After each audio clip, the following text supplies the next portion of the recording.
Power dynamics between men and women did not suddenly appear with colonialism. No society exists without hierarchy, without negotiation or imbalance.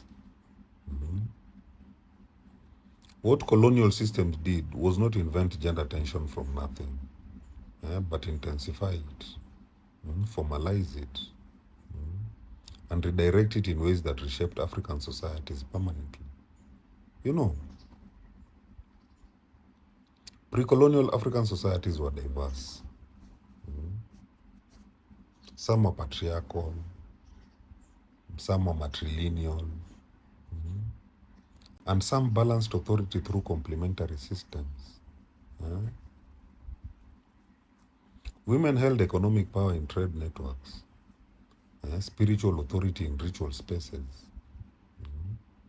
and political influence in certain kingdoms. Power was often distributed through kinship, through age grades, and communal structures, rather than rigid legal codes. Colonial administrations disrupted these fluid systems. They imposed centralized governance, codified laws, and European gender norms that privileged men as default political and economic actors. Land ownership shifted into formal titles, often granted to men. Wage labor systems prioritized male employment. Missionary education frequently targeted boys first. What had once been negotiated culturally became institutionalized legally. Colonial systems did not create male authority, but they narrowed it into formal structures and reduced women's parallel spheres of influence. Power that was once relational became bureaucratic. Roles that were once complementary became ranked. The fluidity of indigenous systems was replaced by rigid hierarchies backed by foreign law.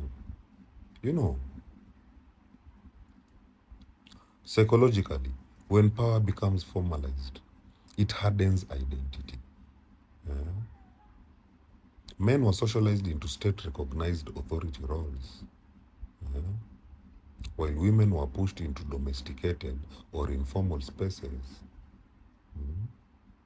Over time, these shifts altered self-perception and generational expectations. What may have been balanced tension became structural imbalance. Colonial systems amplified existing differences and framed them within European patriarchal ideology. Spiritually, many African cosmologies emphasized balance between masculine and feminine energies.